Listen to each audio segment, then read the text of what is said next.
वीरेंद्र सिंह का नाम सुनते ही। भाई वीरेंद्र जी बताइए, ये भीतरघाती शब्द इतना क्यों प्रचलित हुआ, ये क्यों हुआ, इसका कारण क्या है, और भीतरघात की व्याख्या आप किस तरह से करेंगे? और ये जयचंद वगैरह भी शुरू हो गए। आज जयचंद पर भी काफी प्रमुखता से प्रकाश डालूंगा, लेकिन उसके पहले सुनिएगा कि युद्धों में कभी नहीं हारे हम, डरते हैं छल चंदों से, और हर बार पराजय पाई है अपने ही घर के जयचंदों से। तो ये सब बड़ी कहानियां जयचंदों को लेकर रही हैं।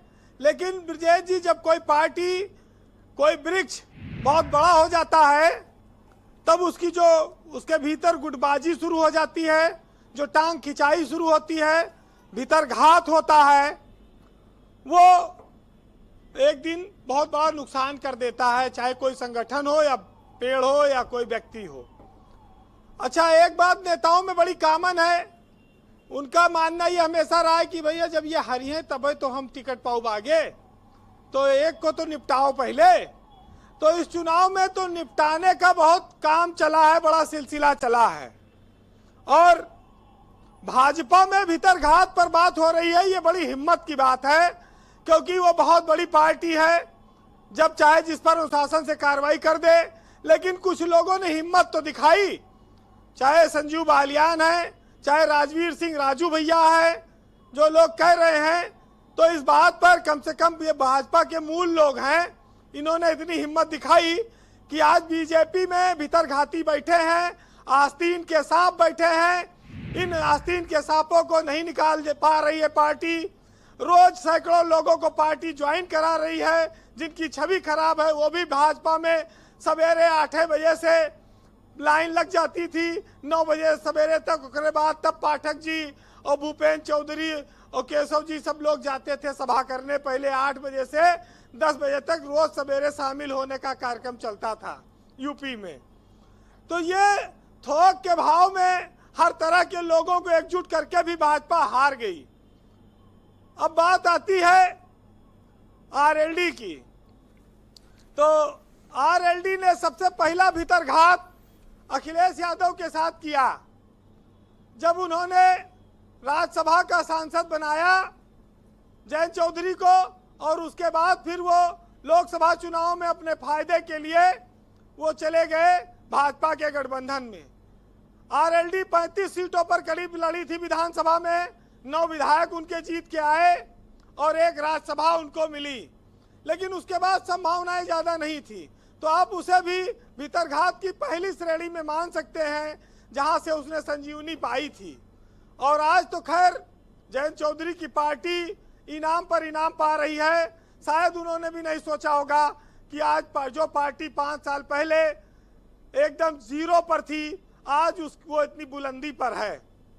ब्रजेश जी, जयचंद के बारे में बड़ी भ्रांतियां हैं, और आज उस भ्रांति पर थोड़ा से 2 मिनट में प्रकाश डाल दूं कि जयचंद जो लोग कहते हैं कि दगाबाज और गद्दार समझे जाते हैं, ऐसा नहीं है।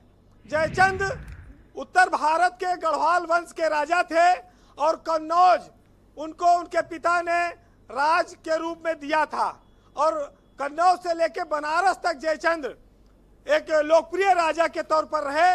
जैसा कि इतिहास में, कहानियों में उन्हें गद्दार कहा जाता है, लेकिन इसका ना तो इतिहास के पन्नों में कोई जिक्र मिलता है, कोई प्रमाण नहीं है, और ना ही कोई तथ्य देखने को मिलता है।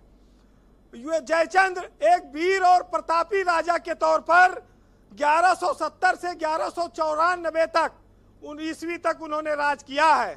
तो क्या संगीत सॉन्ग को फिर वीर और प्रतापी समझा जाए, जैसा रोहित कह रहे हैं? देखिए, जयचंद इसलिए बदनाम हुए, रोहित ने तो गलत नियत से कहा। देखिए, जयचंद इसलिए बदनाम हुए कि उनकी बेटी जो है वो संयोगिता, वो पृथ्वीराज चौहान जो देश के शासक थे उनसे प्रभावित हो गई थी। वो कभी मिली नहीं, उनको मन ही मन प्रेम करती थी।